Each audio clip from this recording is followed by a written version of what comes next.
안녕하십니까. 저는 계명문화대 신동우입니다.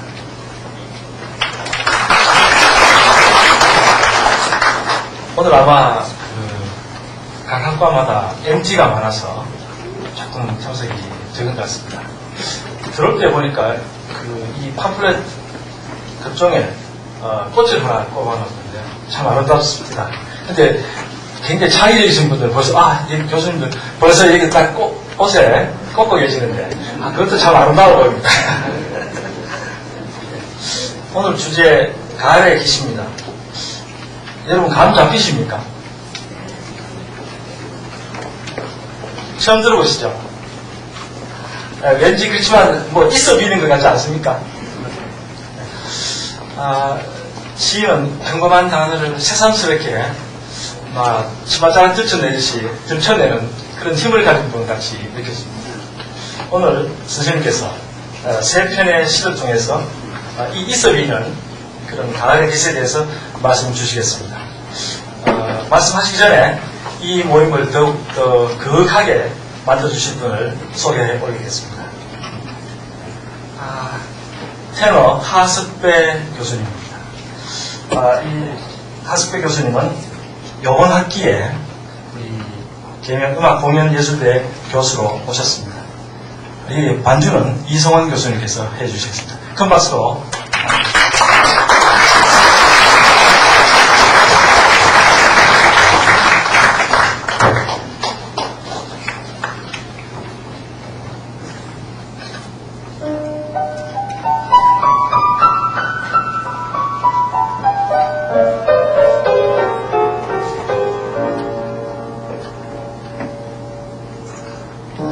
바람이 손을 놓아요.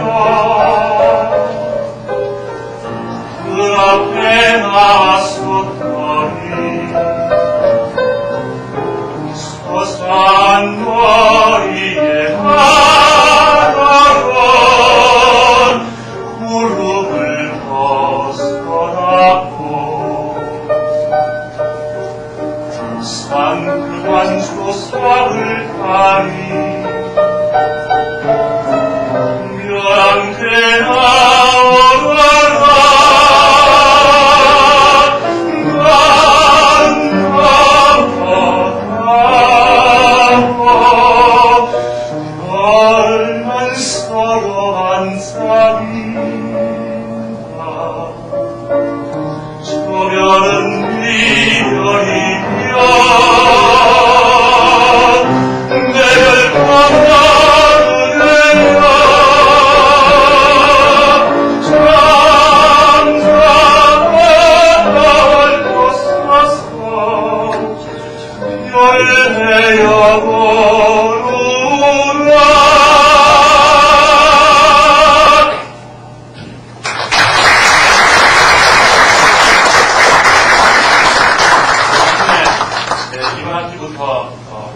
계명대학교 음악공연예술대학의 신임 건범 하석배입니다. 잘 부탁드리겠습니다. 가을에 와서 첫 곡으로 가을의 사요는 별이라는 곡을 드리겠습니다. 두 번째 곡은 디시렌첼로보이의 나폴리 노래인데요. 그녀에게 내 말을 전해주고를 준비했습니다.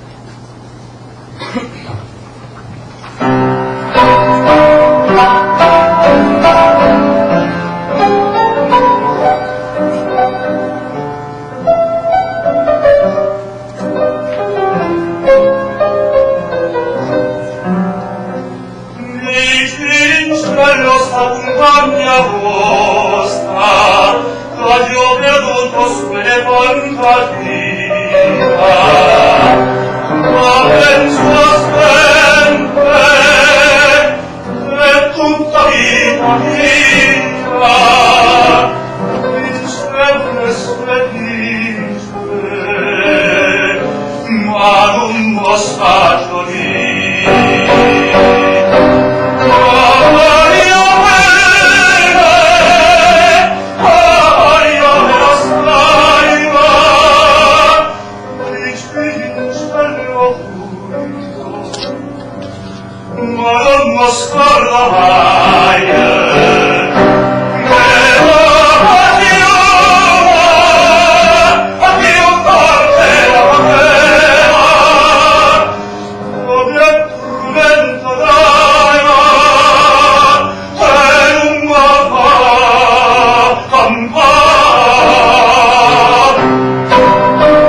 참 감사합니다.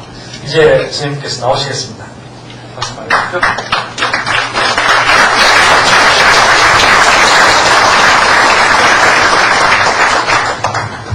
좋은 음악으로 오늘 오후 시간 준비해 주신 하석배 교수님, 또 이성원 교수, 사회 맡아주신 신종욱 교수님께 심심한 감사의 말씀을 드립니다. 아울러 참석하신 여러분께 진심으로 감사와 환영의 말씀을 드립니다. 저는 이런 시간에 이런 자리에 설 때마다 늘 진실로 마음속 깊이 느끼는 죄의식을 가지고 있습니다. 토요일 오후 시간, 이 장소보다도 훨씬 더 재밌는 장소, 이런 이야기보다 훨씬 더 유익한 시간을 보낼 수 있는 다른 가능성이 많으신데도 불구하고 어떤 연예에서든 이런 자리에 나오시게 한 그 원죄의 표상으로서 있는 것 같아서 정말 죄송하게 생각합니다. 조금 전에 하푼단 쪽으로 가는, 샤프지 쪽으로 해서 가는 그 길로 가봤더니만은 벌써 억새풀 갈대가 보라색 꽃을 거의 열고 있습니다. 그거 한번 보시면 가을에 깃 다 느끼시는데, 여기서 뭐 장황하게 입하고 한들 무슨 소용이겠습니까만은. 그래도 조금 여기 나왔으니까 한두 마디 하고는 들어가야 되겠다는 생각합니다. 오늘 주제가 가을의 깃인데, 깃이라는 단어가 가지는 뜻이 물론 다 아시는 대로 다양합니다. 우선 사람의 복장의 옷깃, 새털깃, 부식깃, 보금자리깃 등등 여러 가지 있는데, 그 가운데 하나가 각자에게 돌아오는 몫으로서 깃이라는 단어가 있습니다. 따라서 오늘 가을의 깃은 가을의 목, 다양한 목, 여러 가지 뜻을 가진 가을이라는 뜻으로서 가을의 몫으로 하고, 내용은 그저 한두 편 시 읽어 보시는 것으로 하겠습니다. 여기서 무슨 학술 발표의 물론 아니고, 아마 시라는 것이 무엇인지에 대해서 잠깐은 생각해 볼 필요가 있겠다고 느껴집니다. 시가 무엇인가 하는 데 대한 정답은 물론 없습니다. 없고, 시가 있었던 그 고대부터 오늘에 이르기까지 시가 무엇이냐 하는 것에 대한 학자들의 논쟁은 계속됩니다만, 우선 오늘은 아주 편리하게, 아주 간단하게 보편적으로 인정할 수 있는 시의 정의, 다른 건 아닙니다. 어떤 주제에 대해서 가장 적절한 단어들이 가장 적절하게 배열되어 있는 그 상황을 우리는 시라고 한다. 어떤 제목에 대해서 가장 훌륭한 단어들을 선택해서 가장 훌륭하게 나열해 놓았을 때 그것을 우리는 시라고 한다는 그런 뜻으로서 이해를 합니다.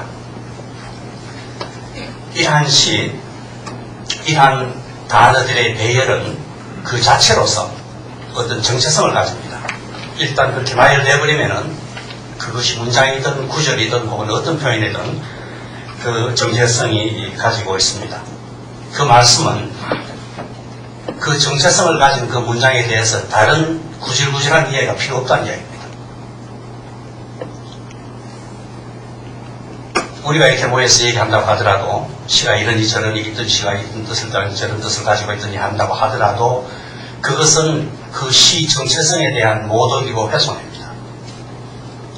아름다운 중세 때 만든 아름다운, 정말 아름다운 회중시계가 있다고 할 때 이 회중시계가 어떻게 돌아가나 보고 싶어서 분해해 놓으면은 그건 더 이상 이제 아름다운 회중시계가 아닙니다.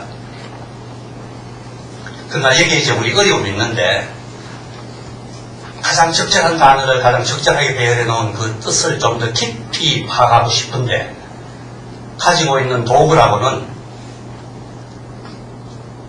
분해하고 해석할 수 있는 우리가 만들어 놓은 그런 기구들밖에 없습니다. 단어의 뜻을 파악하고 문장의 의미를 분석하는 그런 도구 외에는 다른 길이 없습니다.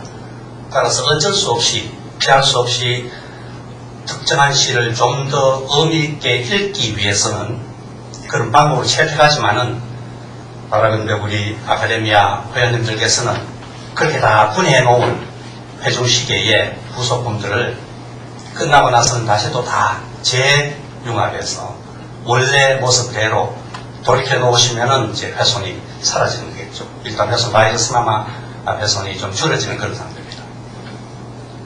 그렇지 않으면은 우리 늘 얘기한 대로 우리 아카데미아 후마나가 아카데미아 흠화네가 되든지 아카데미아 흠마나 아카데미아 흉화네 뭐 이런 표현들이 되리라 믿습니다만은 그렇게 되지 않기를 바랍니다. 시를 읽으면서 우리가 두 번째 연구해야 될 것은 그 시와 시를 만든 사람, 결국 작품과 시인 간의 그 관계입니다. 시라는 이 생명체든 보석이든 괴물이든 이것이 시인의 가슴 속에 있을 때는 그 시인의 고유한 영역 속에 포함이 되어 있기 때문에 아무런 문제가 없습니다. 그러나 이것이 밖으로 뱉어졌을 때, 발표되었을 때, 표현되었을 때는 이제는 밖으로 나온 그 시라는 생명체는 탄생시킨 시인과는 상대적으로 무관한 관계를 가지고 있습니다. 그 시가 그 시인의 예술이 된다는 얘기가 아닙니다. 이제는 시는 그 정체성을 개발해서 독립된 생명체로 존재를 하게 됩니다. 물론 우리가 그러한 시적인 언어를 보면서 이것은 이런 뜻이겠다고 생각할 수 있겠지만은 그런 경우에 그것은 시인이 의도했든 하지 않았든 그것과는 무관합니다. 시인이 이런 뜻으로 말했으리라 그건 가정이고 또 때에 따라서는 우연히 독자가 읽는 그 단어의 의미 속에 시인이 생각했던 의미 들어가 있을 수 있습니다. 그건 우연의 일치지 그 시적인 언어가 가지는 가치의 필연적인 결과는 절대로 아닙니다. 다시 강조해서 말씀드리면은 그 시는 시대로 자기 자신의 가치와 위치를 확보하고 있고 그것이 시인에 예속되는 것은 절대로 아닙니다.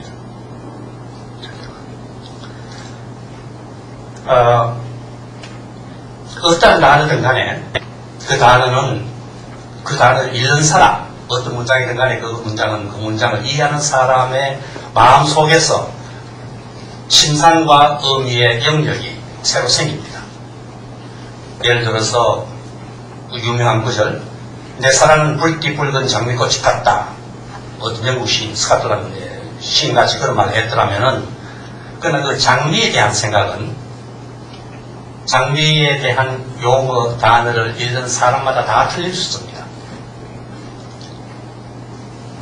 장미농장에서 한여름 지겹고 그 힘겨운 알바이트하는 대학생 마음속에 장미라는 단어하고 또 어느 장미 향기만 맡아도 재채기 하고 콧물 흘리는 어느 예민한 미학자하고 또 지금 장미꽃이 찔려가지고 죽어가고 있는 시인 릴케 실제로 장미꽃에 찔려서 찔려 죽은 건 아니지만 찔린 후에 죽어갑니다.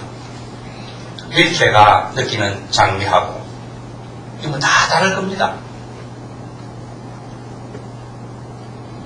이름도 성도 모르는 발레리나 앞으로 장미 백소리 갖다 놓고 돌아오는 그런 이 정신질환자가 생각하는 장미하고 다 틀리겠죠. 그러나 그러한 장미의 의미는 시인이 어떤 뜻으로 그 장미라는 단어를 썼든지 그건 무관하게 이제 진행이 된다는 그런 말씀입니다. 또한 사랑이라는 이 현상이 장미꽃으로 보통 표현되기도 합니다. 그러나 그러한 표현이 보편타당하다고 하더라도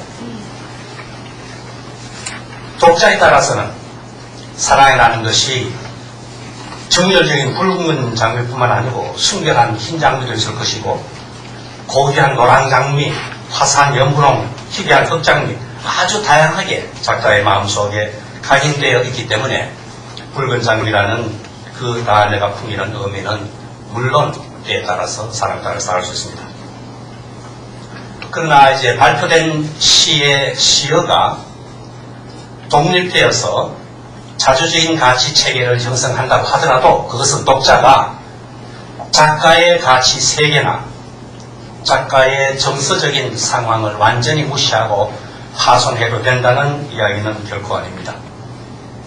독자가 하는 일은 독자의 생애 속에서 그 경험을 통해서 그 단어가 주는 의미를 다시 한번 되짚어보는 것이고, 더 나아가서는 시인이라는 작가가, 시인이라는 사람이 그 시를 쓸 때에 미처 자기도 상상도 하지 못한, 느끼지도 못한 무의식의 세계에 들어가게 되고, 거기에서 또 다른 표현들이 나오게 마련됩니다. 더더구나 집단 무의식의 세계. 무의식의 세계이기 때문에 시인이 의식적으로 어떤 단어를 쓴다는 게 아니고, 무의식적으로 그런 단어를 뱉어내는데, 그것이 무의식적으로 어떻게 연결되어 있다는 것을 느끼는 것은 독자들입니다. 시인이나 어떤 작가나, 그것이 음악이든 미술이든 그런 작가가 사실상 자기의 작품이 내포하고 있는 모든 심상과 의미와 여러 가지 배경을 다 알고 그런 작품을 창출해낸다면은 그 양반은 정말 정신병 환자일 겁니다. 못 살아날 겁니다. 너무나 다양한, 너무나 상반되는 가치들을 시라는 예술작품이 갖고 있기 때문에 그렇게 됩니다. 우리 독자가 하는 일은 시인 자신도 미처 느끼지 못했던 그러한 무의식의 세계에서 나온 단어들을 발굴을 하고 그 의미를 생각해 보는 겁니다. 오늘 오후에 이제 첫 번째 시로서는 너무나 잘 알려진 서정주의 국가협회에서 잘 알려져 있지만은 저는 물론 국문학자도 아니고 또 우리 국문학에 어떤 작품이 가을에 관한 작품들이 있는지 몰라서 강은혜 교수에게 부탁을 드렸습니다. 이게 나와 있는지 모르겠습니다만 몇 편의 시를 추천해 줬기는 제 눈에는 그래도 이 시가 제일 괜찮은 것 같아서 이것을 대겠습니다. 한번 보겠습니다. 한 송이의 국화꽃을 피우기 위해 봄부터 소쩍새는 그렇게 울었나 보다. 한 송이의 국화꽃을 피우기 위해 천둥은 먹구름 속에서 또 그렇게 울었나 보다. 그립고 아쉬움에 가슴 조이던 먼 젊음의 뒤안길에서 인제는 돌아와 거울 앞에 선 내 누님같이 생긴 꽃이요. 노란 내 꽃잎이 피려고 간밤엔 무서리가 저리 내리고 내게는 잠도 오지 않았나 보다. 여름밤에 이 노란 국화가 피어 있습니다. 우선 이 시를 가지고 딴 생각 없이 그 시가 우리에게 전하는 1차원적인 사실적인 문자 그대로의 뜻을 자연히 다 느끼시겠지만 그것을 봅니다. 다른 배경 없이 의식이든 무의식이든 상징이든 은유든 뭐든 없이 사실 그대로, 사실이 아니라 사실적인, 사진 찍는 사실적인 그런 태도로서 이 모습을 받아들여 봅니다. 1년에서는 가을에 피는 한 송이의 국화꽃을 피우기 위해 봄부터 여름 지나는 계절, 4월부터 10월까지 긴 계절을 우리나라에 머무는 소쩍새가 특히 해질 무렵에 그렇게 구슬프게 울었나 보다. 국화꽃 피는 모습 보고 나서 우리 성서 공산 떠나려고 그렇게 기다리며 울었나 보다. 사실 우리 생활관 뒤쪽, 국제관 뒤쪽 그 산 언덕에 소쩍새가 굉장히 많이 있습니다. 많이 웁니다. 특히 서양 때 많이 우는 그 소리를 우리가 들을 수 있습니다. 이련에 들어가서 빗줄기 않은 먹구름 속에 있는 천둥마저 여름 가기 전에 깨끗한 빗물 많이 머금고 국화꽃 망을 준비하라는 듯 그렇게 큰 소리로 울었나 보다. 세제로 들어가면 그 국화꽃은 아주 가깝고 친근한 꽃. 젊을 때 출가해서 청춘 다 보내고 이제는 중년도 지나 평범한 노인에 되어 인제는 돌아와 옛날 쓰던 화장대 거울 앞에 서 있는 누님 같은 꽃이다. 화려함은 없다 해도 누님같이 마음 따뜻하고 편안한 꽃, 국화꽃. 그 다음 제 4위로 넘어갑니다. 이제 추운 계절 앞두고 늦가을에 처음 오는 묽은 서울이마저 내리면서 국화꽃이 노란 꽃잎을 피우려 하고 있어 나 역시 마음 설레이며 잠 못 이루고 있구나. 여기가 시애틀도 아닌데 잠 못 이루는 밤을 보내고 있구나. 내일 아침에는 노란 국화꽃잎이 피어 있으리라. 이것이 국화꽃을 기다리는 시인의 사실적인 독백이라고 할 수 있겠습니다. 그러나 이 시가 단순히 사실적인 1차원적인 문자적인 그 차원에서 그치지는 않을 것입니다. 적절한 단어에 적절한 배열이라고 했으니까 단어가 매우 중요합니다. 여기에서도 따뜻한 심상들을 보면 색다른 것이 몇 개 있습니다. 소쩍새, 물론 서양의 붓을 피우는 새라고 알려져 있습니다. 또 하나는 입속이 정말 붉어서 죽을 때까지 피를 토하며 운다는 민속적인 이야기가 있는 새이기도 합니다. 울었나, 고통과 눈물을 뜻하는 울었나라는 표현이 2번이나 나오고, 먹구름, 가슴 조이던 젊음의 뒤안길, 결국 늙음이죠. 누님, 출가한 누님, 무설이 잠 설치는 밤 등의 표현이 등장합니다.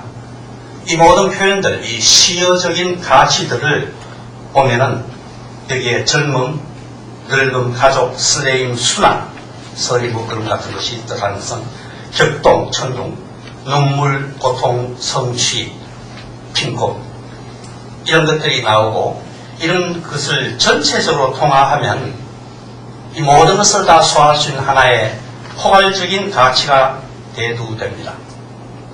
그것을 아주 간단하게 우리의 생애 또는 삶이라고 표현할 수 있을 것입니다. 이것이 우리의 2번째 일기입니다. 국화 옆에서가 이제는 어떻게 보면 삶에 대해서라는 서정주의 독백입니다. 1년에 한 송이 국화꽃을 피우기 위해 봄부터 소쩍새는 그렇게 울었나 보다.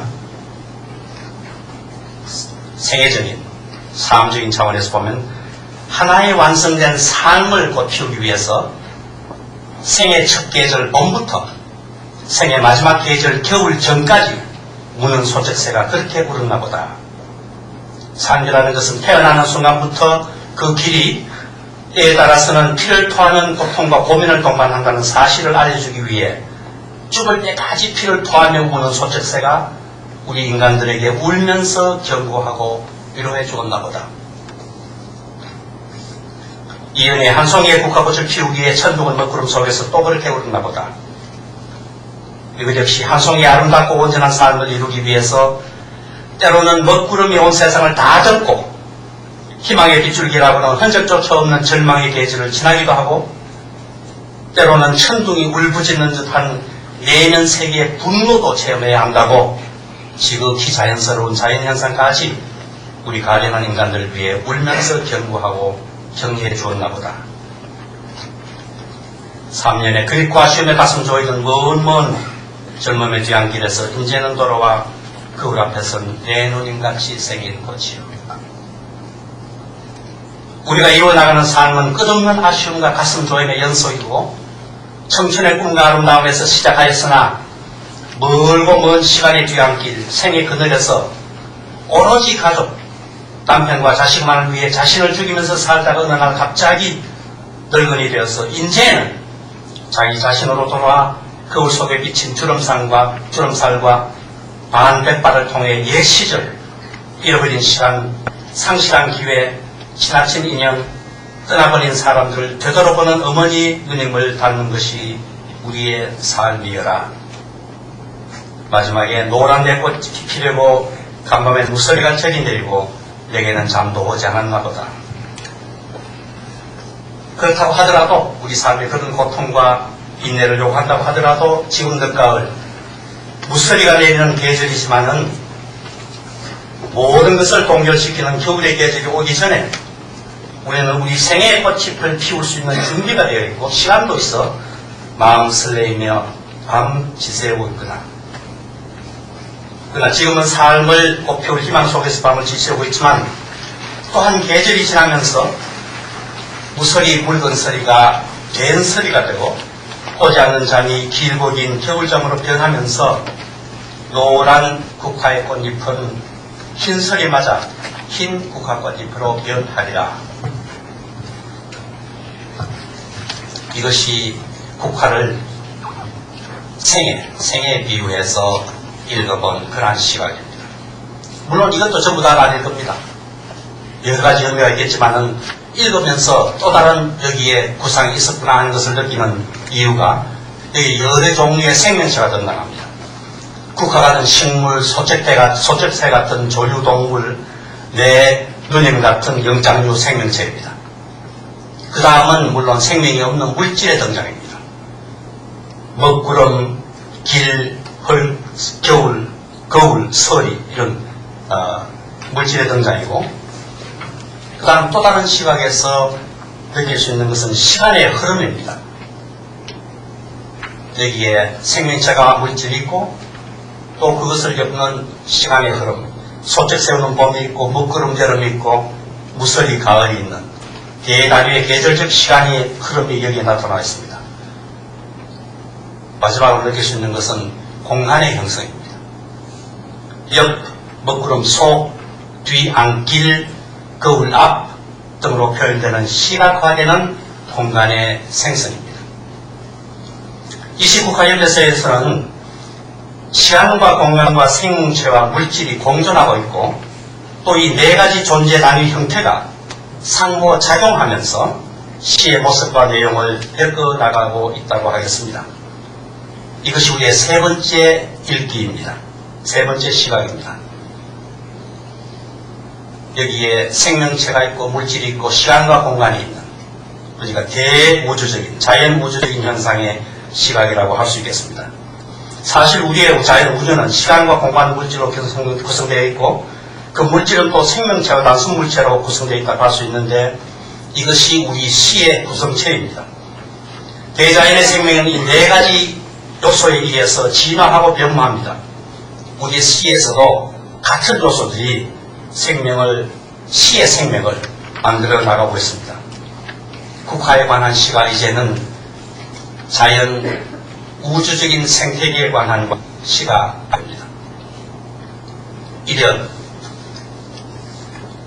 한 송이 국화꽃을 피우기 위해 봄부터 소쩍새는 그렇게 울었나 보다. 대자연적인 생명체 현상을 완성시키고 꽃피우기 위해 대자연적 계절의 시작인 봄부터 소쩍새라는 동물이 그렇게 울었나 보다. 소쩍새는 올빼미과에 속하며 사람에게 도움을 주는 익조로서 고대 히랍에서는 지혜의 여신 아테나를 상징하는 지혜의 새이기도 하다.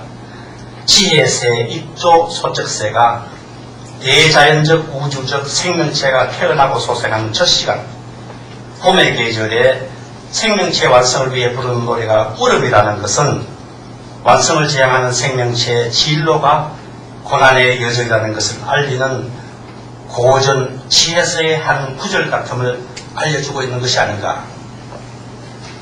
이년에 한 송이 국화꽃을 피우기 위해 천둥은 먹구름 속에서 또 그렇게 울었나 보다. 이것 역시 먹구름은 대자연적 생명체를 지탱하는 물의 원천이기도 할 수 있는데 먹구름은 결국 대자연적 우주적 생명체의 기본이 되고 이러한 먹구름의 본질처럼 먹구름 깊숙이 내재하고 있는 번개의 천둥마저 대자연적 우주적 생명체의 고귀한 결실을 지향하면서 동시에 그 결실을 동반해야 하는 고통을 인지하고 그렇게 천둥치며 울었나 보다. 그립고 아쉬움에 가슴 조이는 먼 젊음의 뒤안길에 이제는 돌아와 그 앞에 선 내 누님같이 생긴 꽃이요. 그 생명체, 자연의 정상의 결실은 마치 평생을 밖에서 남을 위해 살다가 돌아온 내 누님 같다. 착하고 아름답고 따뜻한 마음씨의 사람. 젊기 젊은 청춘부터 기나긴 평생을 흡한 이념도, 이론도, 웅변도, 항변도, 해명도 다 뒤로 하고 오로지 사랑과 순종과 봉사로 한평생을 보낸 사람. 젊은 청춘을 말없이 빛도 없이 생의 뒤안길에서 희생으로 다 바치고 이제는 혼자 남아 혼자서 이제는 그 옛날 자신으로 다시 돌아와 그 옛날 처녀 시절 머리 빗던 그 거울 앞에 선 사람. 그 용모의 아름다움이나 자태의 위엄이나 태도의 당당함이나 그 무엇도 없이 오직 순환과 고통으로 평생을 보내면서 모든 고난을 주름살로 다스린 사람. 이제는 대자연 대우주적이고 생태적인 흐름에 순응하면서 한 생명체의 한 우주의 여정을 정리하는 사람.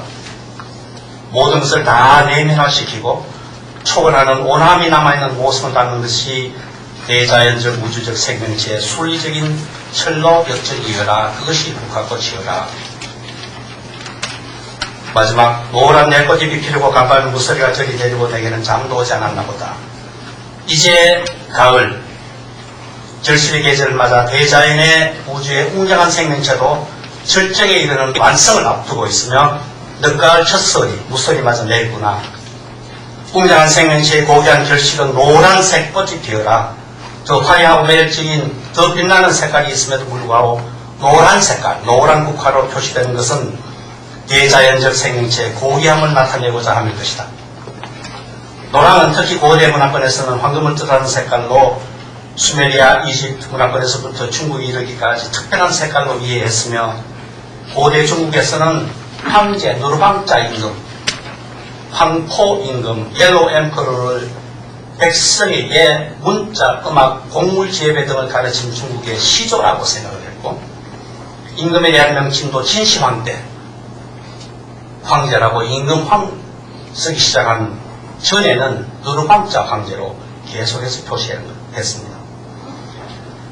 노라에 대한 전통은 현대 중국 청나라에 대해도 황제 색깔이었고 황제가 특별한 공신들에게 황포를 대사한 것도 노란색의 고귀함을 나타내주고 있으니 노란 내꽃잎은 대자연의 대우주의 생태적 현상이 변화, 진화하면서 맺을 수 있는 가장 고귀한 걸 결실이라고 해야 할 것이라. 시적인 자, 내가 가슴 설레이며 밤잠 설치는 상황 역시 생애 최고의 결실을 기다리면서 체험할 수 있는 것으로서 생태적으로 매우 자연스러운 현상이라. 그러나 말하지 않는 후속이 남아있습니다. 그러나 여기에서도 시적인 자가 말없이 예시하는 것이 있으니 바로 대자연적인 생태 생명체, 전 우주가 맞이해야 할 동사의 계절, 겨울에 대한 생각이다. 봄, 여름, 가을이 지나면 겨울이 오는 법, 먹구름과 무선이 다 지난 후에는 된 설이 오면서 피어난 꽃잎도 날개같이 떨어지고 노란 꽃잎도 하얀 설이나 흰 눈으로 덮이며 번성의 노란 고귀함도 죽음의 하얀 음숙함으로 변하는 것이 대자연을 다스리는 우주의 법칙이니 그때가 되면 대자연도 대우주도 영원한 잠에 젖어들리라. 그때가 되면 소쩍새 울음소리, 먹구름 천둥소리 다 그치고 생의 거울에 비치는 내 누님, 내 어머님 얼굴도 사라지며 인생살이 비치는 거울마저 영원히 깨어지리라. 그때가 되면 이 밤에 내가 들지 못하는 잠, 자지 못하는 잠도 깨어나지 않을 잠 속으로 빠져들리라. 그때가 되면 피어있던 노란 국화꽃도 설이 맞고 눈 맞아 흰 국화되어 동산 대자연 대우주를 기리는 조화가 되어 있으리라. 이것이 우리가 세 번째 일기에서 생각할 수 있는 국화협에서의 뜻이 될 수 있겠습니다.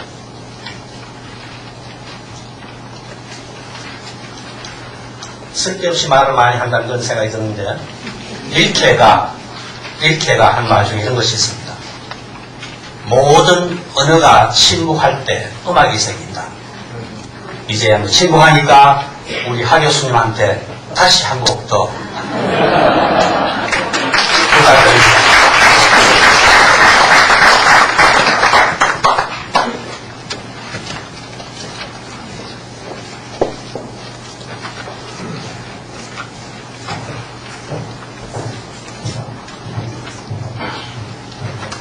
어저께 방해하신 국화협에서라는 시에 이보섭 선생님이 붙인 곡을 부르겠습니다.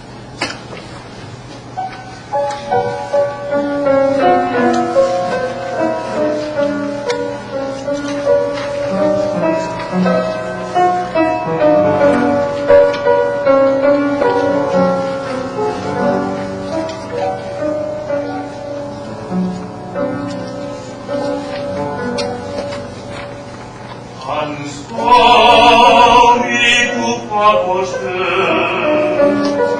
이분이 위하여 봄꽃 다소저새가 그렇게 울었나 성이 북받고실 이름이 나여 전관과 우런 섬에서 떠들어대 울었나 보다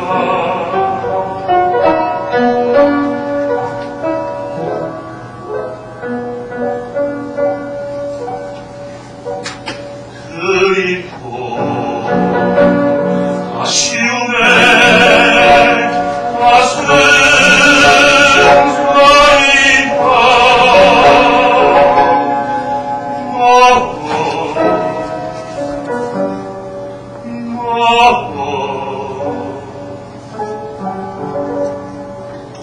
절거리 양길에서 인생은 걸어와 거울 앞에 선 내 운인가이 생긴 것이다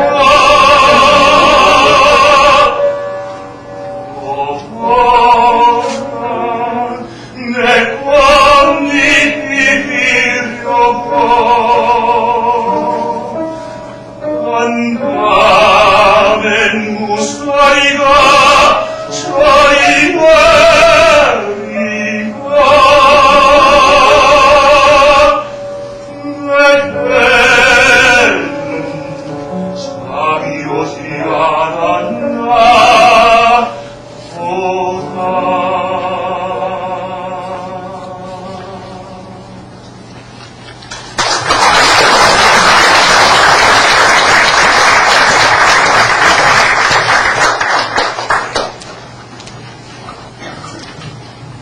우리 하 교수님께 무리한 부탁을 드려서 죄송합니다만 너무 감사합니다. 이렇게 말이 맞죠? 네. 음악 앞에 언어가 침묵해야 되겠고 사실 한국 조한테 불러주신다면 제가 나머지는 좀 침묵을 하겠는데 너무 그래요. 두 번째로는 이제 독일 시 한 편을 택했습니다. 스테판 게오르게라는 시인의 영혼의 해라는 시집에 발표한 시입니다. 이런 우리말 내지 이 외래어 타자하는데 오차들이 들어있는데 보시는 대로 이해해 주시기 바랍니다.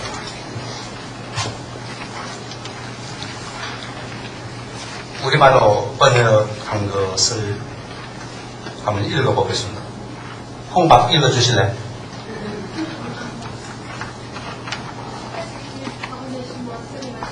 잘 안 들려요.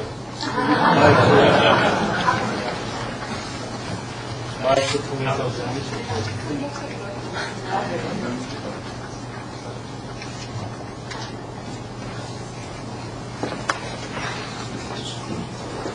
갑자기 부탁했으면 합니다.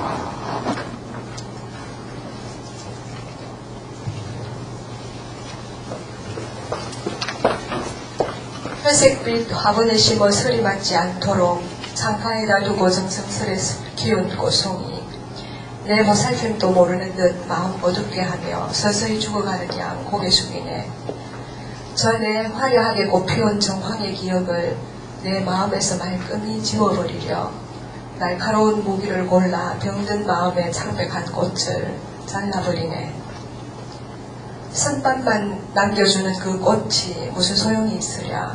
창틀에서 사라져버렸으면 좋으련만. 이제 다시 텅 빈 눈을 위로 들고 텅 빈 두 손을 텅 빈 밤속으로 들어 올린다. 예, 고맙습니다.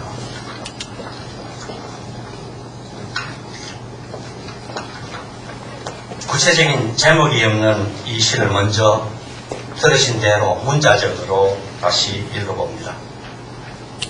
1년에 회흑색 화분에 심어 남양한 창문 틀에 두고 찬바람이나 설이 맞지 않도록 정성 들여 키우는 꽃 한 송이. 나에게 하나밖에 없는 그 꽃송이가 내 정성도 아랑곳하지 않고 내 마음 괴롭히며 서서히 시들어 죽어가는 양 얼굴 숙이는구나. 애완형 동물도 없이 오직 꽃 한 송이만 바라보며 아침 저녁으로 닦아주고 철 따라 걸음주며 내 일부인 양 키워오던 그 꽃이 이제는 가는 양 머리 숙이구나. 이전에 전날의 화려하고 아름답게 꽃피우던 화물한 자태의 기억을 내 마음속에서 지워버리려고 날카로운 가위를 찾아 마음 깊숙이 병들어 있어 창백해진 그 꽃을 잘라버리네. 마지막에는 나에게 쓴맛과 고통밖에 안겨주지 않는 그 꽃이 무슨 소용이 있으랴. 보이지 않도록 어디 사라져버렸으면 좋겠구나. 그러나 이제 모든 것이 나에게서 다 떠나가고 한 송이 꽃마저 나를 저버리니 혼자 앉아서 텅 비어있는 눈을 들어 올리고 텅 빈 손을 텅 빈 방 속으로 들어 올린다. 이것이 문자적인 뜻입니다. 이 시를 읽으면서 독일 어느 옛 도시 좁은 골목길 안에 있는 낡은 기와집 처마 아래에 있는 그 좁은 다락방에서 혼자 외롭게 살고 있는 시인을 상상할 수 있습니다. 친구도 가족도 없이 혼자 살며 비오는 가을날에는 담요같이 누빈 옷을 걸치고 천정이 새어 떨어지는 빗물을 막기 위해 낡은 우산을 침대 밑에 들이고 쪼그린 채 앉아 시를 쓰고 있는 그러한 시인. 주위에 살아있는 것이라고는 화분에 심어 애지중지하며 쓰다듬어주는 꽃 한 폭이, 그러나 이제는 그 꽃마저 시인의 애정을 저버리고 늘 물주며 보살피는데도 불구하고 메말라 죽어가고 있는 것을 보며 마음 아파하고 있는데, 빈 마음속으로 더 큰 공허함이 엄습해오자 모든 것을 다 체험해버리는 듯 빈 손을 어둠 속으로 들어올리려고 있는 시인의 모습입니다. 이것이 시인과 꽃의 관계를 시어의 문자 입각에서 1차적으로 읽어본 내용이라고 하겠습니다. 그러나 이 시 역시 여기에서 그만두기에는 너무 좀 부족한 것 같습니다. 당장 생각하는 것이 도대체 무슨 꽃이기에 시인에게 그만큼 큰 영향력을 행사하느냐, 무슨 꽃이기에 꽃이 사라지자 시인의 마음도 텅 빈 황무지같이 되고 내일을 추구하는 손길도 어둠 속으로만 뻗어나가게 하는 꽃이냐. 이 꽃은 아마 정원에서는 찾을 수 없는 그런 다른 의미의 꽃이라고 생각이 들기도 합니다. 꽃은 보편적으로 예전과 사랑의 의미를 갖고 있다고 알려져 있고, 꽃하면 아름다움과 사랑을 연상하게 되는데, 우리가 이 시를 다시 읽는 과정에서는 이 꽃송이를 사랑의 시각, 꽃의 시각에서 보도록 합니다. 1년에 나의 새 내면의 세계가 밖으로 연결되어 있는 유일한 통로는 마음의 창문이다. 바깥 세상을 펼쳐보이는 그 창문에는 아름다운 가을 하늘 푸르다 단풍지는 산천 혹은 또 다른 모습은 전혀 없고, 오직 내 사랑만이 나와 내 외부 세계를 이어주고 있다. 내 마음의 창 한가운데 자리하고 있으면서도 나의 모든 외부 세상이 된 내 사랑, 그 사랑이 없어지면 다른 외부 세계도 같이 없어지고 나는 나 혼자 남는 무의미한 존재가 되어 정서적으로나 논리적으로 나라는 존재는 사라지게 되니 그 사랑은 내 생명이나 내 존재와 같은 것이다. 그 사랑은 내게 있어서 전 우주와 같은 것이고, 그러한 사랑이 혹시나 어디서 상처를 받을까 고민하면서 좋은 마음의 꽃밭에 심어 외부의 찬바람이나 묽은 설이라도 그 근처에 오지 못하게 보호하면서 키우고 있는 내 사랑. 계절에 따라 필요한 것 다 주고, 지난주에 얘기했듯이 특별한 한글날에는 밖으로 모시고 나와 풀 서비스까지 해주면서 내 생명보다 더 귀하게 애지중지하는 내 사랑이 무슨 연유인지 내 정성을 아랑곳하지 않는 양 서서히 고개에 내리우구나. 내 사랑은 나에 대한 사랑이 시들어지고 메말라지는 것일까? 이제는 내 사랑이 나를 떠나는 양, 그 사랑 자체가 죽어가는 양 깊숙이 머리 숙이는구나. 2절은 더 간단합니다. 지난날 그 사랑이 나에게 보여준 아름답고 황홀한 모습, 수없이 많은 모습의 기억을 이제는 내 마음에서 깨끗이 정리해버리려고 날카로운 연장을 택해 잘라버리네. 마지막 연에서 마음 깊이 중한 병들어 창백하게 말라가는 그 사랑, 이제는 나에게 썸만만 남겨주는 그 사랑이 나에게 무슨 의미가 있으랴. 나의 마음의 세계에서 외부 세계로 향하는 내 마음의 창틀에서 그 사랑의 모습이 보이지 않으면 좋겠구나. 사랑이 사라져버린 이제 내 존재는 무의미한 공허함이 되어 밖으로 내게 비출 것이나 내면으로 받아들일 것 없는 힘을건 눈을 초점 없이 들어올리고, 더 이상 갈구할 것 없어 텅 비어있는 두 손을, 더 이상 사랑이 없어 밝은 빗줄기 버리지 않는 어둠 속으로 들어 올린다. 이것이 우리의 두 번째 읽기입니다. 그러나 물론 우리가 뭐 두 번, 세 번, 네 번 읽는다고 해도 그것이 시의 전부가 아닐 터이고 이것도 물론 그렇습니다.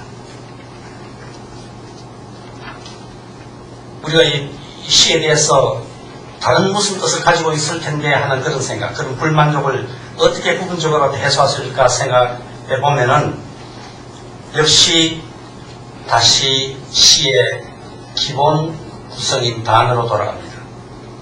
이 시에서도 몇 개의 단어가 특별히 부각되어 있다고 하겠습니다. 창문, 화분, 셰르버라고 된 단어,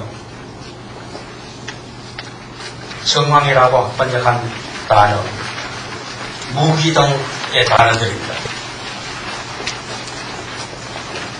우리가 이미 이용한 두 가지 시각, 다시 말해 문자적인 실제적 꽃의 시각과 꽃의 보편적인 상징 의미로 본 사랑의 시각을 떠나서 여기에 열가한 몇 개의 단어들을 재배합하고 통합해 봅니다.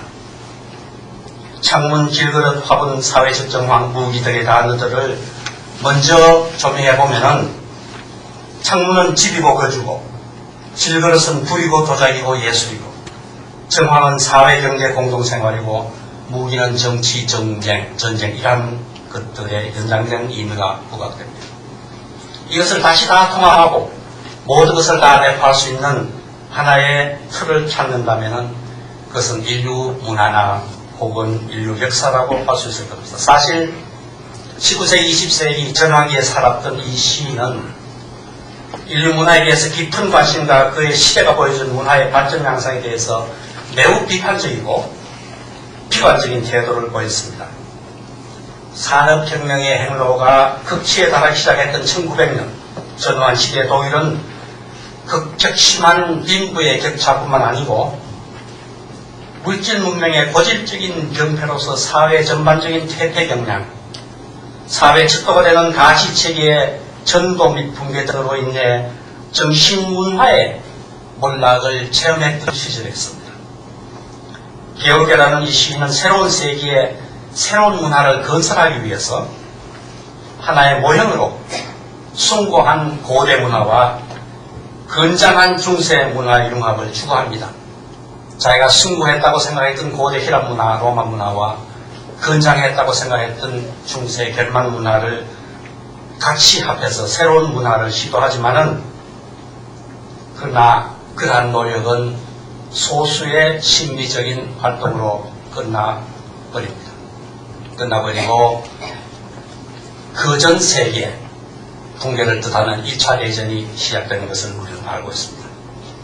이번 읽기에서는 이 시를 이제는 단순한 창틀에 있는 꽃도 아니요 단순한 사랑 표현도 아니고 모든 인류를 대변하는 문화사의 시각에서 읽어봅니다.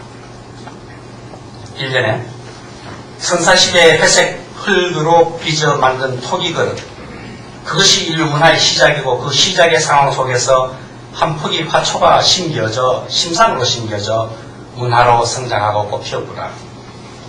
그 문화가 절로 피는 것이 아니고 외부의 자연 상태로부터 보호하여 문화의 대명사라고 할 수 있는 주택에 남향 창틀에 두고 키워 얻은 꽃, 전방 오랑캐들의 침략 등으로부터도 보호하여 파멸의 된설이 맞지 않도록 잘 가꿔오던 문화의 꽃. 그러나 무슨 연유인지 그 문화가 이제는 시들어가는 문화, 온 정성 다 들여 소생시키려 노력도 했으나 이제는 서서히 몰락해 가는 양 머리 숙이네. 이연에 들어가서 옛날에 화려했던 문화의 시대, 고대 그리스, 이집트, 메소포타미아, 중국과 인도의 찬란했던 문화, 그 후에도 로마 문화와 르네상스 문화, 그러나 이제는 번성하던 고대 문화의 정신은 무도하게 번져나가며 물질 문명이 남긴 타락과 퇴폐로 인해 몰락의 길을 가고 있구나. 몰락해 가는 모습을 더 이상 지켜볼 수 없어서 차라리 화려하게 꽃피운 문화의 시대들이 우리에게 남겨준 거대한 유산을 내 기억 속에서 지워버리는 것이 낫겠다. 타락하는 물질 문명과 소생할 수 없는 만큼 깊이 병들어 퇴폐적 정신상태가 되어버려 이제는 메말라가는 그 문화의 창백한 모습을 날카로운 무기를 택해 잘라버립니다. 이 무기가 말씀드린 대로 1차 대전이 되어버립니다. 나에게 고민과 고통밖에 안겨주지 않고 추락해가는 문화, 산업혁명 등으로 인해 인간의 가치는 노동 생산력의 수치가 되고 역사의 원동력이 되는 인간의 정신은 퇴폐적인 문명에 타락한 시녀가 되어버린 현 상황에서 문화 없이 변질된 물질 문명이 나에게 고통만 남겨주니 차라리 모든 것이 내 눈에서 사라져버렸으면 좋겠다. 이제 지난날에 화려하게 꽃피운 고전 문화는 인류의 역사에서 사라졌고 앞으로 또다시 화려하게 꽃피울 문화의 씨앗은 아직 흔적조차 없으니 이 문화의 암흑 시대를 우리 인류가 어떻게 극복하냐. 새로운 문화의 꽃 씨앗이 전혀 보이지 않아 텅 비어있는 눈동자 들고 새로운 문화의 새 봄바람을 전혀 느낄 수 없어 텅 비어있는 손을 새로운 문화의 새 빗줄기 나타나지 않는 흑암 속으로 들어 올린다. 이것이 아마 창문틀에서 죽어가고 있는 꽃을 서구 문화의 몰락에 비유해서 우리가 읽어본 시의 의미라고 하겠습니다. 빨리 마치겠습니다. 마지막으로 일케 시 한 편입니다. 가을날. 홍생 다시 한번, 홍생은 동문학으로 공부 마치고 지금 영문학으로 마지막 공부하고 있는 동문학자, 영문학자. 번역해줘서 고맙고 읽어줘서 고맙습니다. 가을날. 주님, 이제 때가 되었습니다. 여름은 참으로 위대했습니다. 당신의 그림자를 해시계에 들이우시고 들판에는 바람이 일게 하소서. 마지막 남은 열매들이 꽉 차도록 명하시고 한 이틀 더 보다 따뜻한 날을 허락하사 그들이 완성되도록 재촉하시고 마지막 단맛을 짙은 포도주에 몰아 넣어주소서. 지금 집이 없는 자 더 이상 집을 짓지 않습니다. 지금 혼자 있는 자 그대로 남아있으며 깨어나 책을 읽고 긴 편지를 쓸 것입니다. 그리고 낙엽이 흩날리면 불안한 마음으로 긴 거리를 이리저리 헤매가는 것입니다. 특별히 어려운 단어나 개념이 없어 보이는 아주 단순하고 마음 깊이에서 우러나오는 그런 기도문 같은 시입니다. 그러나 이것이 기도같이 시작을 합니다. 주님하고 시작하니까 기도가 시작하는데 위에 제목은 기도가 아니고 가을날입니다. 이 마지막 시 역시 먼저 순박한 마음으로 다른 뜻 머리에 두지 않고 1차원적으로 문자적으로 읽어봅니다. 주님, 이제 때가 되었습니다. 지난 여름은 참으로 길고 무덥고 어려웠습니다. 먼 나라 해안에서 휘몰아치는 폭풍으로 인한 엄청난 인명의 피해를 보며 진시도 마음 아파했고 우리에게도 같은 재앙이 닥치지 않을까 가슴 조이며 보낸 여름이었습니다. 인간이 감당하기에는 너무나 힘겨운 여름이었으니 이제 그만 당신의 그림자를 계절의 해시기 위해 들이우시고 긴 여름을 마감하사 들판 위에 시원한 초가을의 바람을 일게 하소서. 물을 익어가는 마지막 오곡백발을 연글도록 명하시되 한 이틀 더 따가운 여름 햇살을 허락하시고 모든 열매가 완전하게 속이 차도록 재촉하소서. 추가적으로 내가 읽으면서 느낀 것은 학교들의 절반 은행도 더 있게 하소서. 하늘의 향기나 단맛이 모가지나 포도주에 짙게 배이도록 하소서. 우리가 당신의 축복을 누릴 수 있게 해주소서. 하오나 도서관 앞에 자리온 감봉씨 몰래 따르는 동네 아재는 배탈나게 하시고 최대한 뜰 숲에 있는 꿀밤나무에서 꿀밤 따서 무게자식이었던 자식이고 큰 돌로 나무 둥치치며 땀 흔들던 동네 아줌매는 한 달 동안만이라도 팔꿈치 아프게 하소서.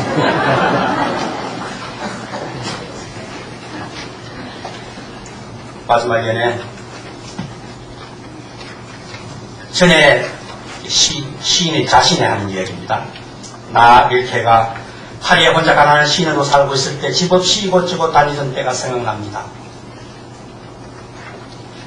파리에 온 후에는 일생 동안 가정이라는 것을 가져보지 못한 사람입니다.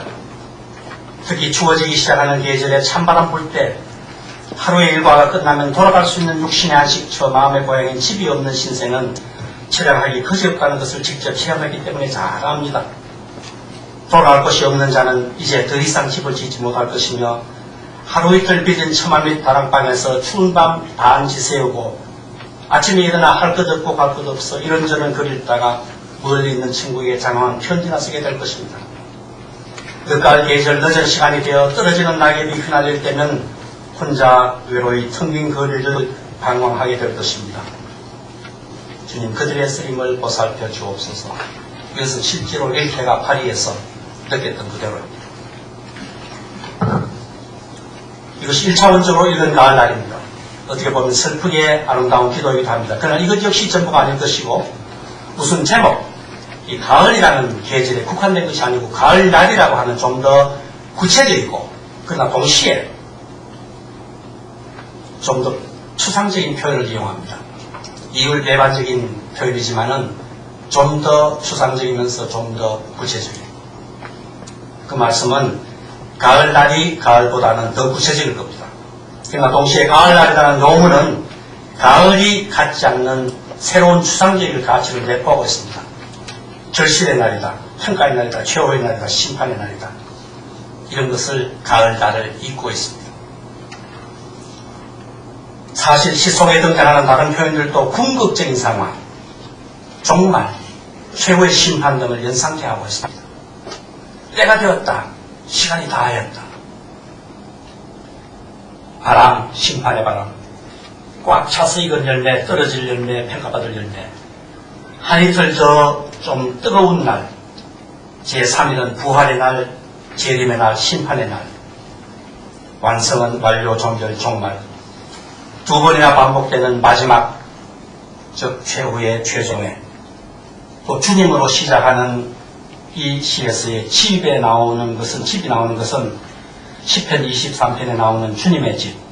우리말에는 여호와의 집이라고 번역되어 있습니다만은 외래어, 여기에서 영어는 독어나 불어에서는 주님의 집 그렇게 되어 있습니다.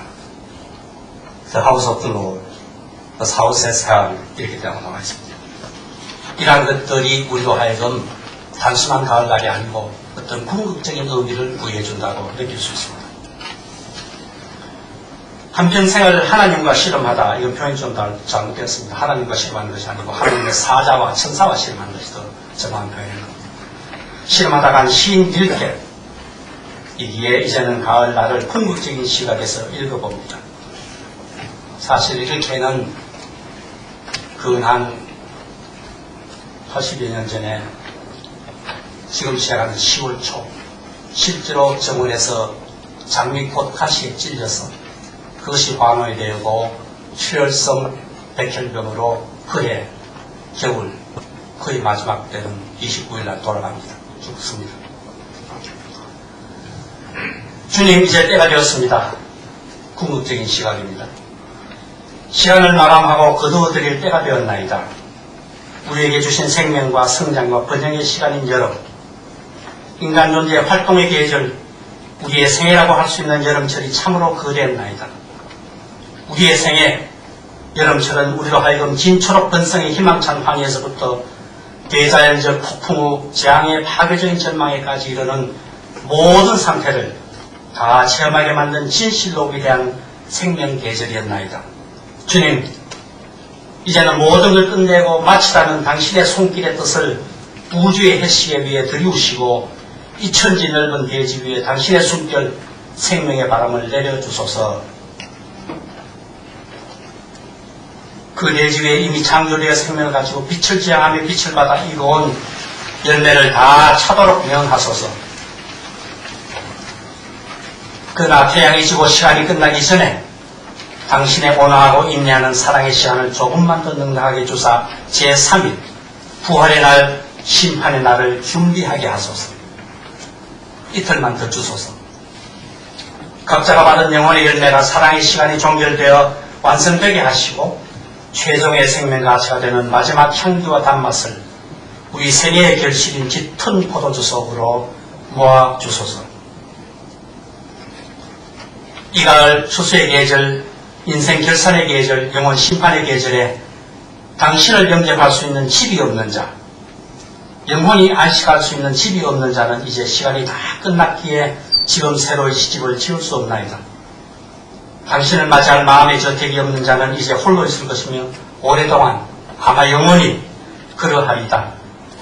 그가 그릇된 인생길에서 깨어난다 해도 재생의 시간이 끝나고 최후의 심판이 이르는 지금 그는 그저 또다시 속세 잡다한 글을 읽고 속세 잡다한 인간들에게 긴 편지나 자서전 같은 글을 쓰겠지만 이제는 궁극적으로 매우 불행하게도 그는 심판의 축적이 낙엽이 되었나이다.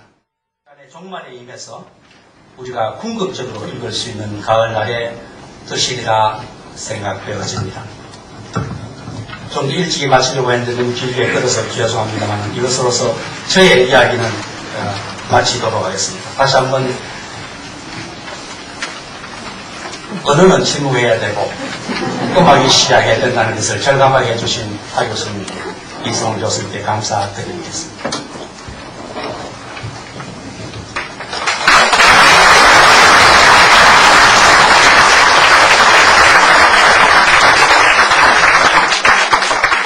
대단히 감사합니다. 저는 오늘 강의를 이렇게 들으면서 이렇게 집념하지 못한, 이렇게 몰두하지 못한 그런 부분이 있었습니다. 제가 서두에 멘트를 하면서 이 시는 평범한 언어를 마치 치마자락 들쳐내듯이 들쳐내는 이런 용어를 썼단 말입니다. 그래서 제가 왜 그런 말을 썼을까? 그거에 매여가지고 계속 제가 망가지는 모습을 발견했는데 가만히 생각하니까 이게 내 탓이 아니다라는 생각이 들었습니다. 오늘 여러분들 증명되셨죠? 제가 증거물을 갖고 왔습니다만 증거물도 없이 이 중에 동네 아지는 배탈나게 하시고 동네 아지는 한 달 동안 발꿈치 아프게 하셔서 이 선생님의 표현에 제가 그대로 옮겨진 것 같습니다. 요즘 우리 아카데미아 후마나 홈페이지에 굉장히 재밌는 글들이 많이 올라오고 있습니다. 그래서 증명 삼아서 제가 한 걸 가지고 나왔습니다. 혹시 모르시는 분들 위해서 잠깐만 말씀 올리면, 선생님께서 나란 말씀을 뜻하는 가나다 세가를 사용해서, 이 시금절 문장을 만들어보라. 그래가지고 여러 사람들이 이렇게 얘기했는데, 어떤 사람은 문장 작성자 중에서 오야붕이라는, 필명을 가지고 나온 사람이 있습니다. 이분에 대해서 선생님이 이렇게 말씀하셨습니다. 그래, 오야붕아, 네가 붕자 좋아하마 야밤중에 단디 매매 빠사갖고 붕어빵 맹글어 주구만 참으로 망치 가다가 이렇게 하셨습니다. 이런 수준이시니 제가 제자인데 어떻게 안 따라갈 수 있겠습니까? 그래서 제가 웃자고하는 얘기는 했으니까요. 치맛자가 들쳐내듯이 그것은 좀 잘못된 표현인 것 양해해 주시기 바라겠습니다. 이제 질의응답 시간인데요. 여러분들 자연스럽게 오늘 전체 말씀 가운데서 질의하실 것 해주시면 감사하겠습니다. 아마 언어는 침묵하는 게 좋을 것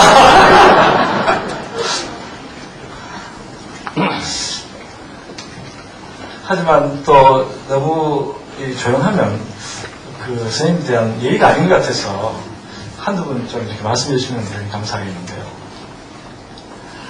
우선 오늘 때에 비해서 제가 좀 말씀을 좀 여쭙겠습니다. 오늘 새 시를 가지고 이제 문자적인 또는 상징적인 그리고 또는 자연우주 현상 또는 문화 그것이 궁극적 이런 어떤 세 가지로 이렇게 보는 시각을 일깨워주셨는데요. 혹시 저희가 이제 학창시절에 이제 하도 오래돼가지고 이거 외에도 다른 것도 있지 싶었는데 그래서 제가 깜빡했어요. 근데 혹시 이게 다른 시각으로 보는 방법이 있는지 또는 그것이 있다면 어떤 방법으로 보는지에 대해서 좀 말씀해 주시면 감사하겠습니다. 물론 여러 가지 시각에서 글을 볼 수가 있습니다. 오늘 우리가 소위 언급하지 않는 시각은 이 도덕적인 단어가 가지는 도덕적인 힘에 근거해서 시를 읽는 그런 면도 우리가 보지 않았고 조금은 더 저리했습니다. 마지막 가을날에서 언급한 거지만은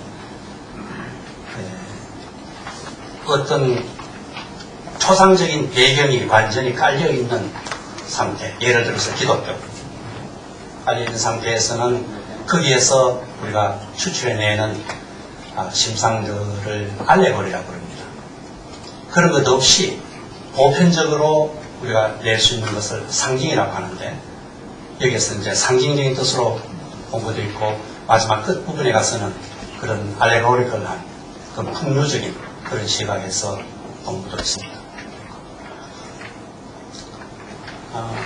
보편적으로 보아서 이 단테부터 우리가 단테를 쳐드리는데, 단테부터 쭉 내려오는 전통 중에 하나가 단어 하나를 가지고 단테가 시작한 겁니다. 4가지 시각에서 단테 같은 예는 예루살렘이라는 단어, 문자적인 뜻은 뭐 어디 가면 어느 도시가 있고 거기 인구가 어떻고 날씨가 어떻고 강우량이 이렇고 저렇고 아주 문자적인 그런 뜻에서의 예루살렘입니다. 도덕적인 뜻에서의 예루살렘은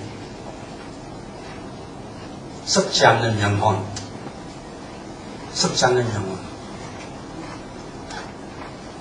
그 다음에 기독교적인 알레고리컬한 뜻에서의 예루살렘은 영원한 도시, 지상의 영원한 도시, 지상에서 천국에 제일 가까운 영원한 도시, 이런 뜻이고, 궁극적인, 기독교적인 시각에서 궁극적인 의미에서의 예루살렘은 예루살렘 내 복된 집. 이런 4가지 시각을 단테가 제시해 주었습니다. 그 후에 문학비평가들이 주로 이런 것을 서구에서 많이 활용을 합니다만, 그런데 거기에 구애될 필요는 전혀 없습니다.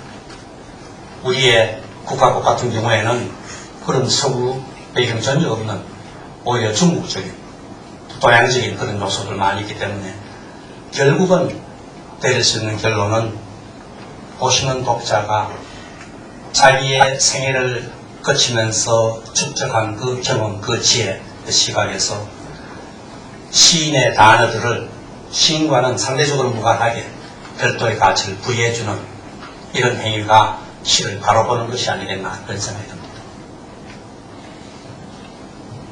불필요한 이야기들인데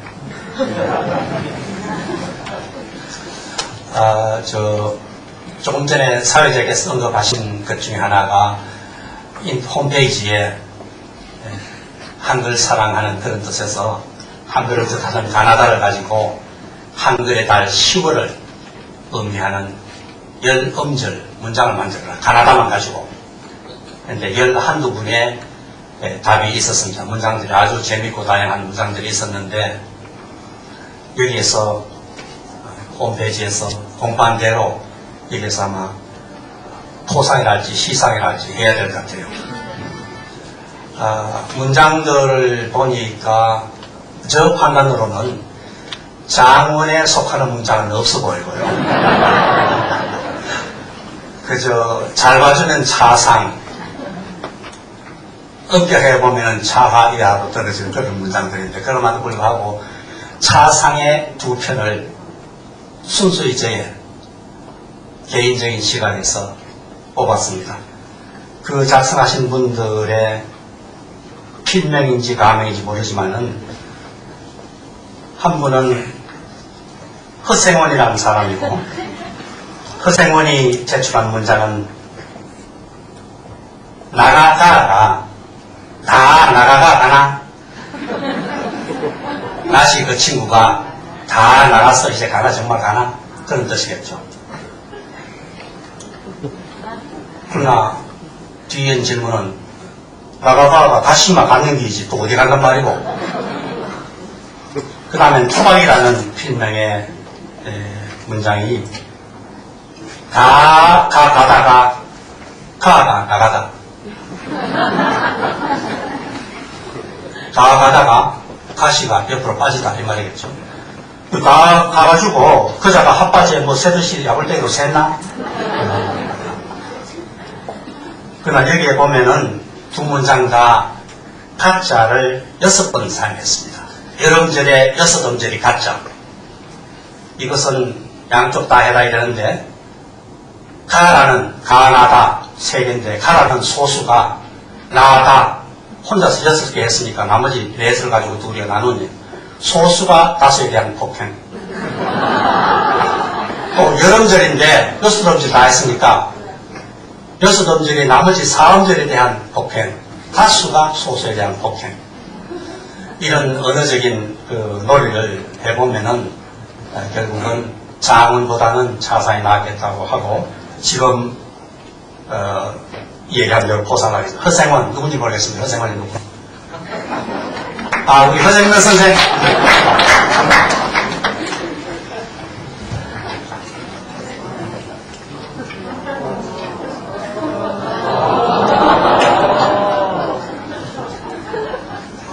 상은 장은 못했으니까 촛불 켜놓고 공부 더 해라.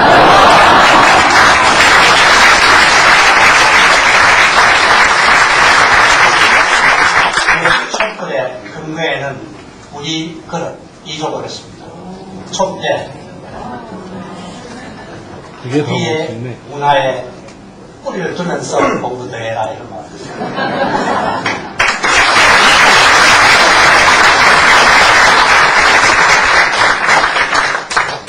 그 다음에 두 번째 토박이.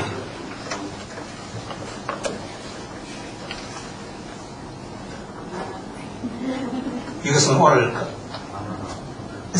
토박이 선생님께서 안 나오셨으니까 제가 수상 소감을 이런 걸 가지고 소수가 다수에 대한 죄송합니다. 가을날 이렇게 좋을 수 있다는 거를 오늘 제가 처음 느꼈습니다. 가을은 항상 이별이고 또 겨울을 맞이해야 되는 준비 기간이고, 그래서 항상 슬픔하고 가을하고 제가 연결을 시켰습니다. 이번 가을도 또 예외 아니게 제 집에 계시던 아주머니께서 일주일 전에 나가버리셨습니다. 이 가정사를 언급해서 죄송합니다. 제가 열심히 밥을 하고 오늘 김치 냄새나는 손을 가지고 무슨 나에게 좋은 일이 있으랴, 역시 가을은 가을이다 나에게, 이랬는데 이런 좋은 일이 있습니다. 감사합니다. 지금부터 가을에 대한 인상을 바꾸고 기철 올리고 겨울을 맞이하겠습니다. 감사드립니다.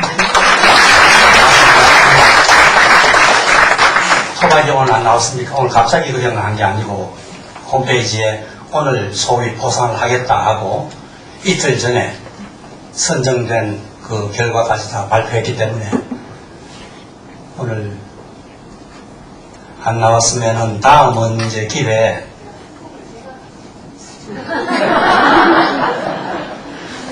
자수해서 방문 찾기 바랍니다.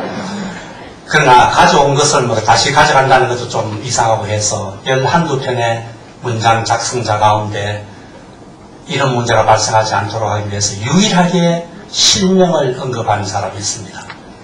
김신숙 선생님 오셨어요?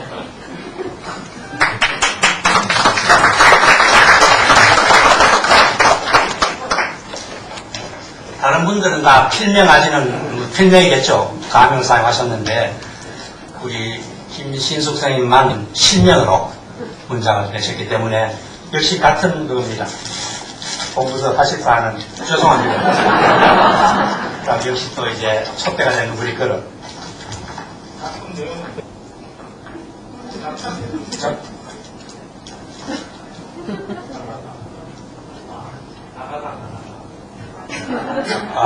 내가 여기에 그 필요한 것.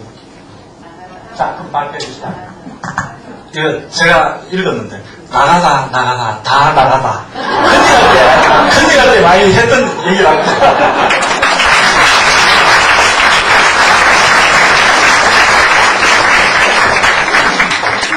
나가다 다 나가다 그에 대해서 언급하면서 시범절 맞는데 이제 그 각 낱말에 차지하는 비중도 상대적으로 소위 민주적으로 잘 되어 있는데 제가 지적한 것은 그 문장이 내포가 있는 정보의 양이 조금 니어가다.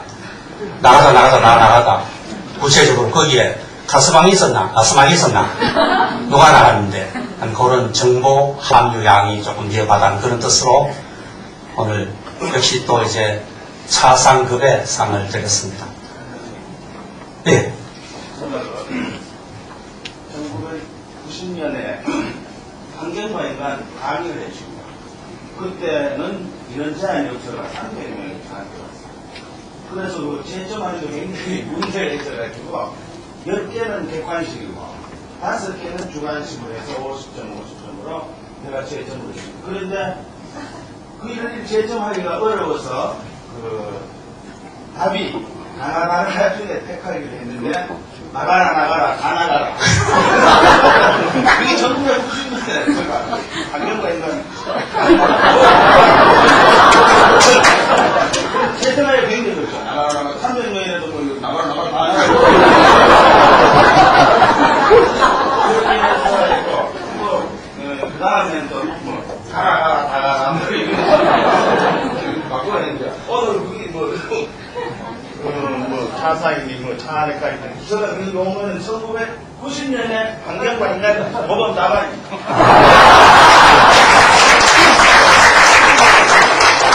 이 김종식 원장님한테도 차상의 상을 드려야겠습니다. 거기에는 그 가나다라의 배합을 잘 맞춰왔습니다. 나가라 다 나가라니까 세개 모두 맞춰왔습니다. 하나 다 나가면 안 되니까. 오늘 이란 먼 일서로 하되 정말 감사한 것은 우리 서수저려 원장님, 여박동 부총장님 비롯한 학교의 간부 선생님들, 학교에서 오신 여러 선생님들 이렇게 모시게 된 것 정말 영광을 생각하고 특히 우리 서상기 의원님 이 자리에 참석해 주신 거 너무나 뜻밖이고 감사합니다. 대전에 있던 한국 기계연구원의 원장으로 계시다 지금 국회에 나가 계시는데 대구의 대표적인 과학자 공학도입니다. 그런 분께서 국회의원이 요즘 얼마나 바쁘시겠습니까? 분께서 이런 인문학도들이 모여가지고 수다 떠는 이 자리에 오셔서 시간을 함께 해주셔서 뭐라 감사 말씀드려야 될지 모르겠습니다만 자간 서상에는 감사드리고 한 말씀 부탁드리겠습니다.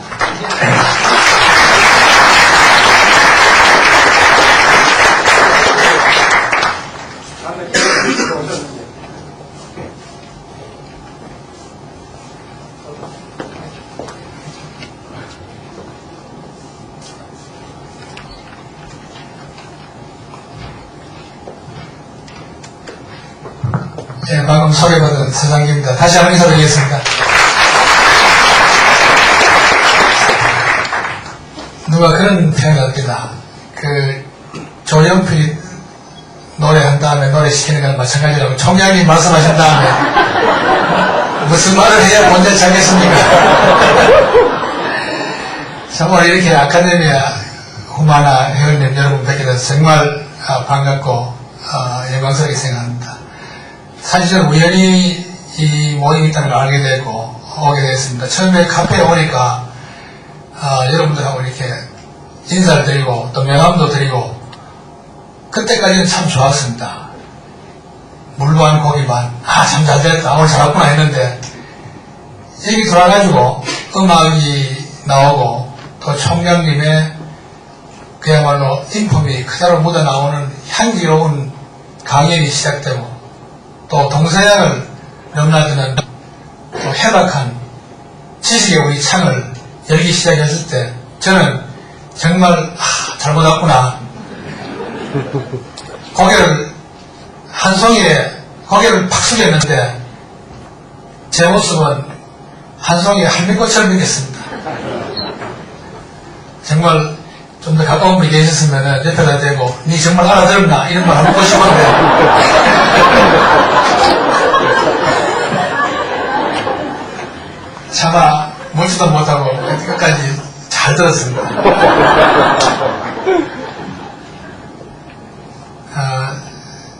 오늘 또 회원으로 가입을 하라고 해서 제가 회원을 가입했습니다만은 뭐 제가 자격이 있어서 그런 게 아니고 국회의원들 또 하고 싶다는 걸 잘못 건드려놓고 해놓으면은 나중에 귀찮게 할까봐 후환을 없애기 위해서 아마 저를 회원으로 이렇게 받아들이신 것입니다. 어쨌든 간에 감사드립니다. 다만 한 가지 제가 그 여러분들과 함께 같이 공유하는 게 있다면은 딱 한 가지가 있을 것 같습니다. 평소에 우리 신인희 총장님을 정말 존경하고 사랑한다는 그 하나는 제가 확실히 여러분들하고 공유하는 일로 생각합니다. 여러분 박수 안 칩니까? 네, 앞으로 정말 미래가지만한 총장님 더 큰 일 하실 수 있도록 또 더 많은 분의 사표가 있을 수 있도록 미래가지만은 제가 돕는데 최선을 다하도록 하겠습니다. 다시 한번 저를 이렇게 이 좋은 자리에 참석할 수 있는 기회를 주신 데 대해서 감사드리고 또 이 회원님 여러분 또 총장님 항상 건강하시고 좋은 일 많으시기를 기원드리면서 인사에 대하고자 합니다. 감사합니다.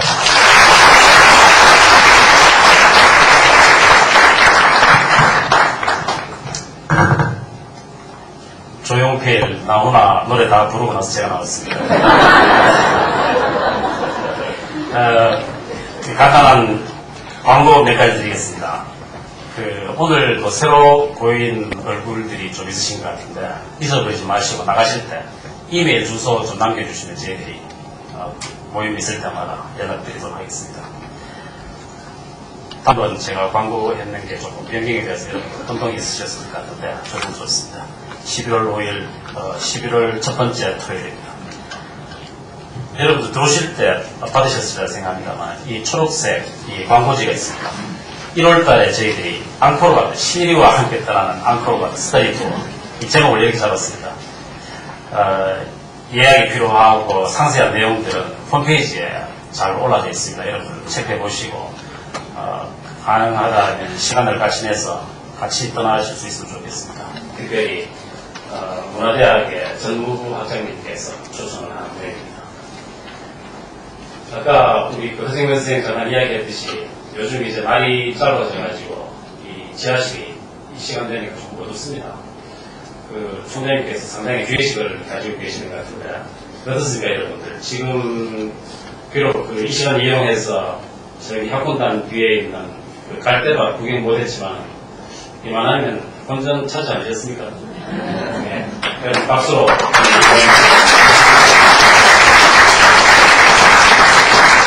고맙습니다. 하시겠습니다.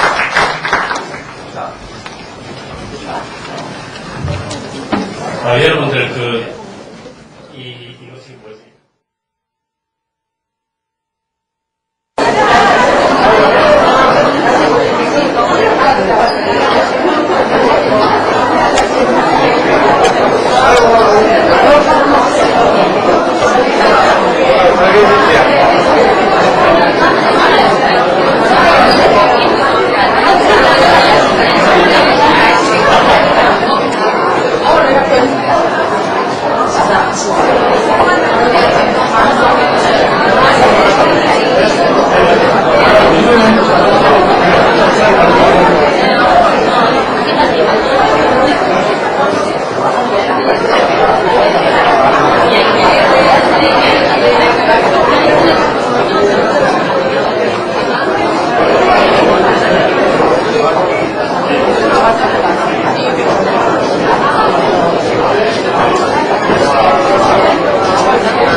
예. 수고하셨어요.